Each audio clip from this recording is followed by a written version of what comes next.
Hello, welcome to the Saroy channel. Sending love to everyone that's listening tonight. I really appreciate you, and you're very special because you love Bigfoot like I do, and so we've got something very much in common. Do make sure you subscribe to my channel because I'd love it if you did. There's so many fabulous stories lined up for you. Well, let's get started. You're going to enjoy tonight's story.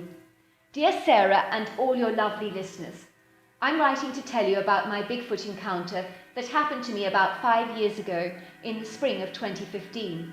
It was 2 o'clock in the morning and my cell phone started to ring, and that always creeps me out.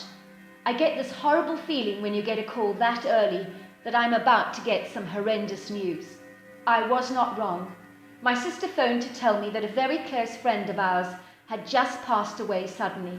Her parents had found her an hour earlier, just lying there deceased. No one knew what caused her untimely demise. I knew for a fact that she had no pre-existing health conditions. To say I was devastated was an understatement because this friend of mine was as good as a sister to me. I literally curled up into a heap on the floor and cried and cried. Finally, I got it together and called my friend Bella, who lives next door to me. I knew she would really understand the emotional turmoil I was going through. "Hello, is that you, Sandra?" I heard her say. "Why are you phoning so early? It's 4 in the morning, you know." "Brittany's dead," I told her. "I'm coming over now," she said. "I'll be there in a second. Keep it together." The next thing I knew, Bella was taking me into her arms and consoling me, and we both began to cry. "I know what," she said. "Let's go for a drive. We'll take a scenic route. I think the fresh air will do us the world of good, and the scenery will help give us some perspective." It seemed like a brilliant idea to me. It was still dark outside, but I could see the early glimmers of the sunrise. We drove a very scenic route, and we enjoyed the beautiful views. "I love those old redwood trees," sighed Bella. "Some of them are several human lifetimes old. Do you know they're the most resilient of trees because they can bounce back from any major damage? It is hard for them to die, you know." "I wish we could all be that resilient," I said. "I wish it was hard for us to die." "Oh, but we are resilient," said Bella. "As raw as you may be feeling now, you'll bounce back just like the redwood tree. It's only a matter of time. Time is the best healer, you know. You'll never forget Brittany, but the pain will lessen. I promise you it will."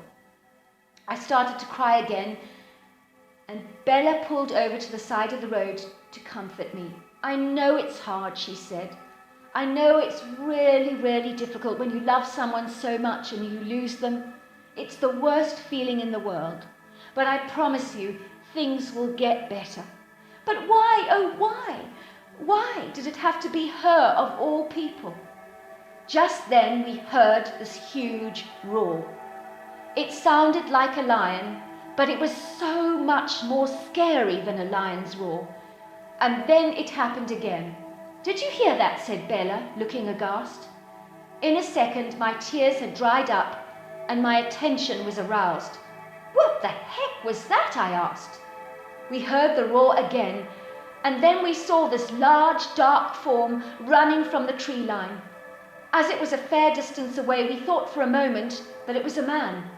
"What on earth is a guy doing in the woods at this time?" said Bella. "It's only 5:10, she said.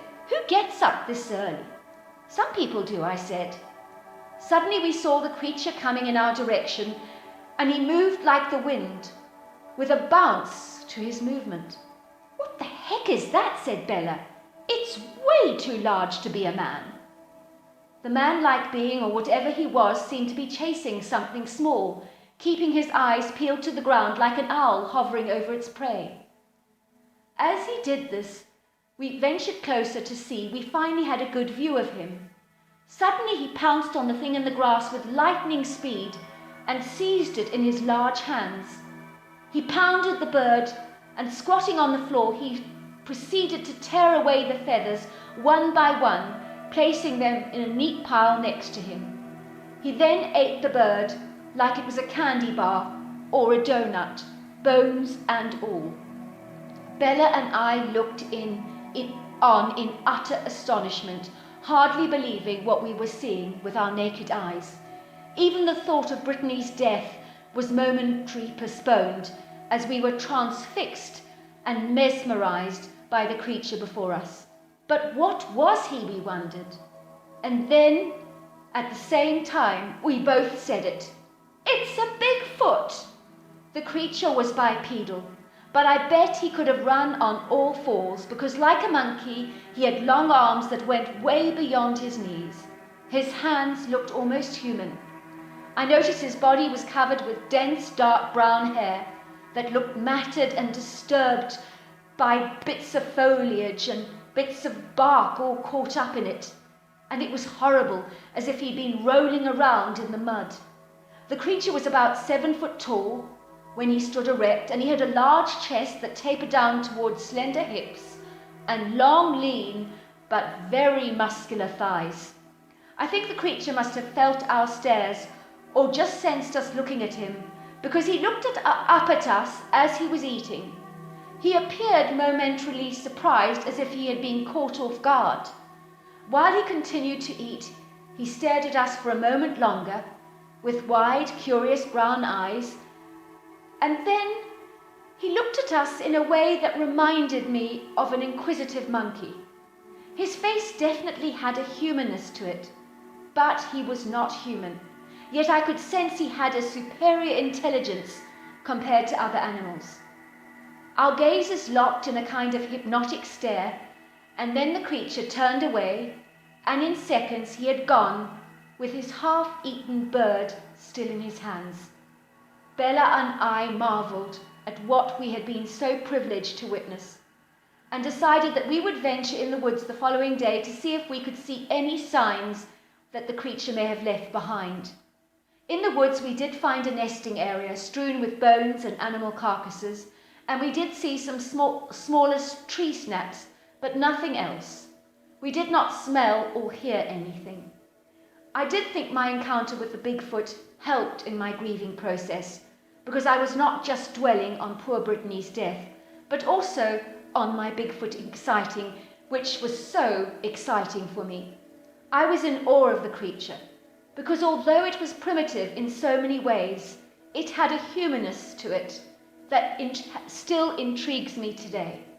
To cut a long story short, the autopsy revealed that Brittany had died from a brain aneurysm. So there you are. That was my Bigfoot encounter, one that I will never forget. And to this day, I treasure that memory. And I'm eager for another Bigfoot sighting. Until next time, goodbye and good night.